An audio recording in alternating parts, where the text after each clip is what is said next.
हमारे प्रधानमंत्री श्रीमान नरेंद्र मोदी जी के विचारों से प्रेरित ये गांव, गुजरात ने भारत को अनेकों महापुरुष और संत दिए हैं,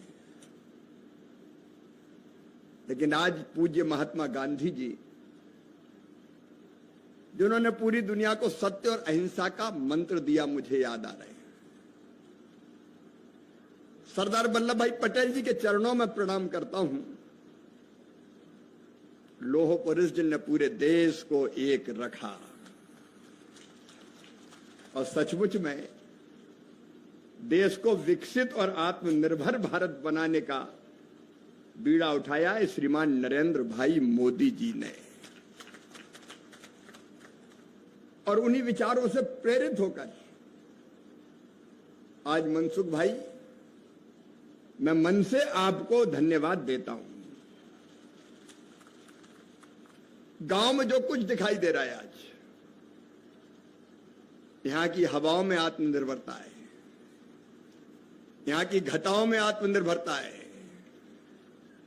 यहां के पेड़ बोल रहे हैं आत्मनिर्भरता, यहां के अमृत सरोवर की लहरें बोल रही है आत्मनिर्भरता,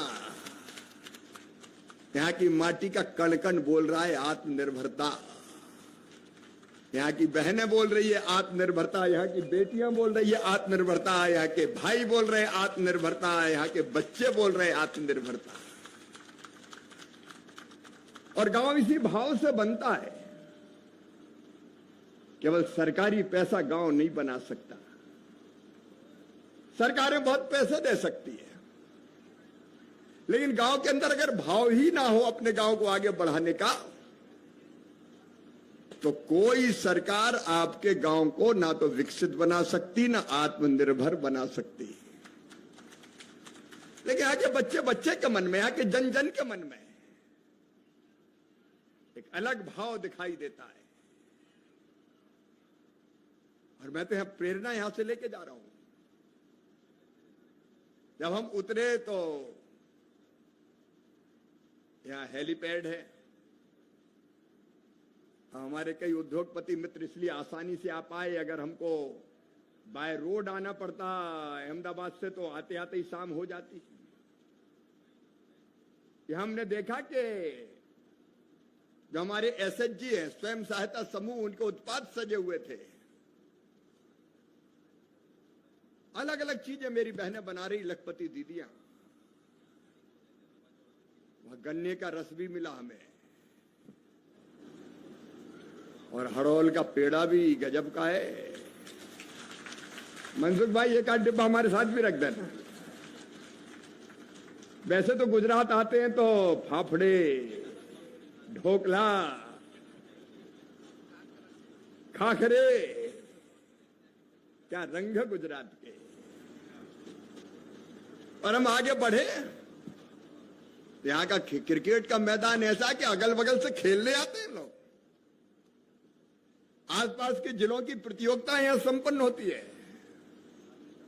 और यहां से अंतर्राष्ट्रीय खिलाड़ी निकल रहे हैं। इसका मतलब है कि इस माटी में प्रतिभा की कमी नहीं है, योग्यता की कमी नहीं है। अगर सुविधाएं मिल जाए तो गांव के बच्चे भी चमत्कार कर सकते हैं। यहां विलेज ओलंपिक हो रहा है, बच्चे खेल रहे हैं, कूद रहे हैं। और वहां से आगे आए हम तो गांव के सार्वजनिक कार्यक्रमों के लिए, शादी विवाह बाकी उत्सव के लिए यहां का कम्युनिटी हॉल हमने तो बड़े बड़े शहरों में नहीं देखा मनसुख भाई, जो हड़ौल में। और वहां से आगे बढ़े, यहां का अमृत सरोवर देख के मन प्रसन्न हो गया। स्वच्छ पानी। मेरी श्रीमती जी ने पूछा कि ये सफाई कौन करता है इसकी, तो भाभी जी बता रही थी कि ये तो गांव की समिति ही करती है, सरकार नहीं करती। सही बात है ना। समितियां बनी हुई नहीं तो ऐसे गांव भी मैंने देखे। एक गांव में गया तो मेरा बड़ा स्वागत किया गया। मंत्री जी आए और पूरे स्वागत के बाद जो मांग पत्र दिया उसमें एक मांग यह भी थी कि हमारे गांव में कुआं बहुत गंदा हो गया, उसकी सफाई के लिए 10,000 रुपया दीजिए।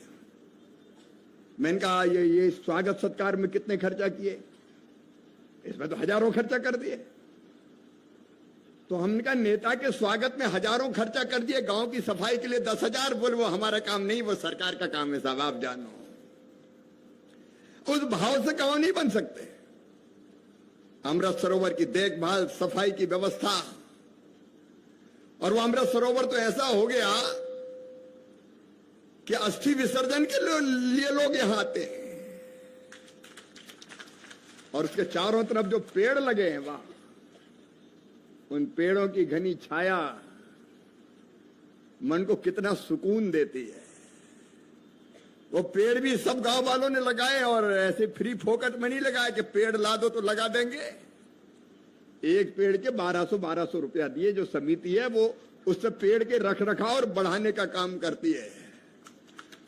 नहीं, कई बार कई राज्यों में मैंने देखा सरकार एक साल पेड़ लगाती है, दूसरे साल सूख जाते हैं पूरे के पूरे। और यहाँ का शमशान घाट तो ऐसा है कि मुर्दा भी कहे कि थोड़ी देर और रहने दो यहीं पे आराम से। क्या बात है हड़ौल की। यहाँ का मंदिर, यहां जहां सार्वजनिक कार्यक्रम होते हैं, राम जी का पुराना मंदिर, गरबे के कार्यक्रम भी वहां सामने होते हैं। और उसके बाद आगे बढ़े तो स्कूल का पुराना भवन जहां मनसुख भाई भी पड़े हुए हैं, नए कमरे भी बन के तैयार है, लेकिन पुराना आपने अक्षुण्ण रखा है, बना के रखा है। उसका परिसर अपने आप में अद्भुत है।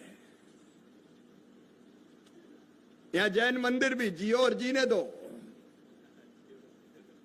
तो मुस्लिम उपासना स्थल भी।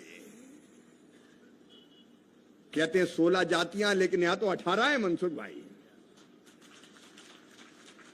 और 18 मिलकर एक साथ रहती है।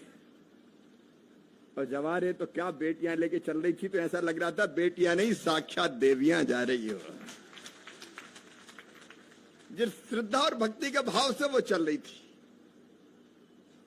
और मेरी बहनें गीत गाते हुए चल रही थी। अब आजकल तो गांव में गीत गानी भूल गए, बॉलीवुड के गीत ज्यादा बनते हैं, बजते हैं, हॉलीवुड के बजते हैं, लेकिन यहाँ तो हारोल के गीत गाते जी बहनें जा रही थी।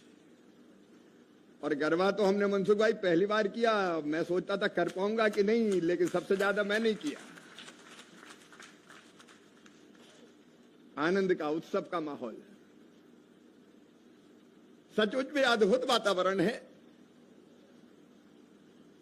और इसके निर्माण में मनसुख भाई आपके मन में जो विचार आया, मोदी जी की प्रेरणा और आप सबका सहयोग, आपने एक नया इतिहास रचा है। मॉडल विलेज इसको कहते हैं, आदर्श गांव इसको कहते हैं।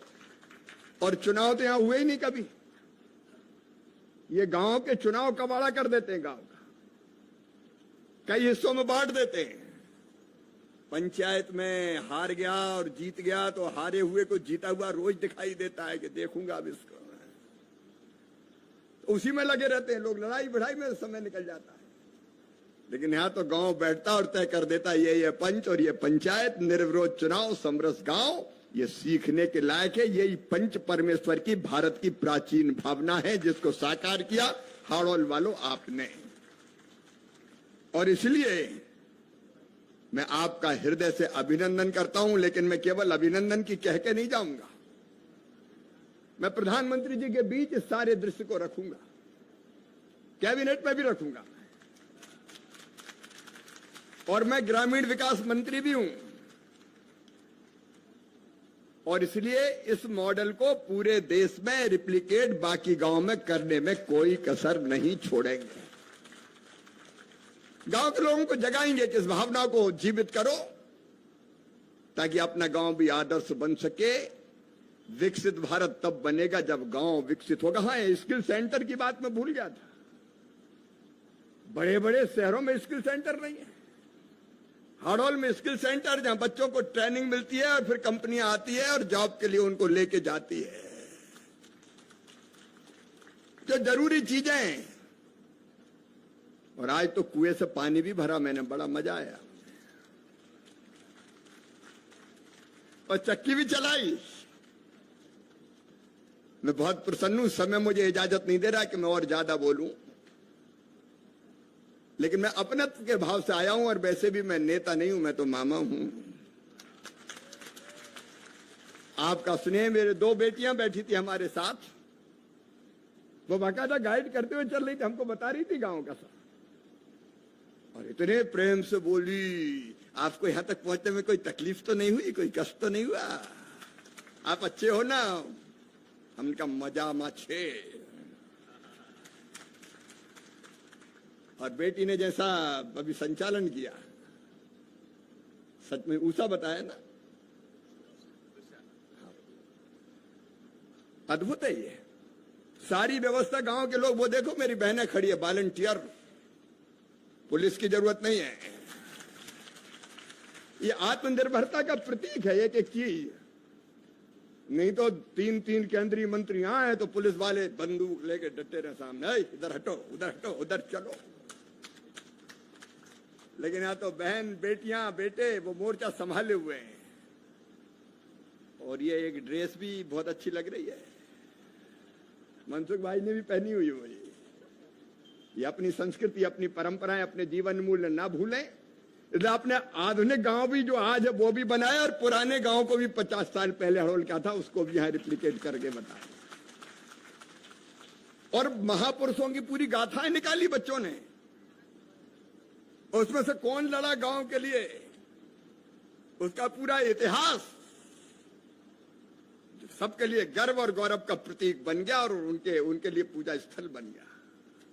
हर एक गांव को अपने गांव का इतिहास जानना चाहिए, और हाड़ोल की तरह उसको स्थापित करना चाहिए, भूलना नहीं चाहिए। क्योंकि हमारे पुरखों के, पूर्वजों के आशीर्वाद से और हमारे इतिहास से हमको ताकत मिलती है, नया रास्ता मिलता है, उनका आशीर्वाद भी मिलता है। और इसके बाद हम आगे बढ़ते हुए चले जाते। आपको बहुत बहुत बधाई। अब आज अभी तो मैं चला जाऊंगा, लेकिन पीछा नहीं छोड़ूंगा, फिर एक आध बार आऊंगा।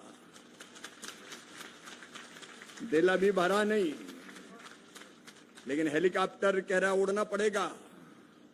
और मेरा शाम को भी कार्यक्रम है, और कल भी सवेरे आईसीआर में कार्यक्रम है, नहीं तो मैं तो रुक जाता रात में। अगली बार फिर आऊंगा। आपको बहुत बहुत बधाई, धन्यवाद, और दोनों हाथ जोड़ के शीश झुका के प्रणाम करता हूं।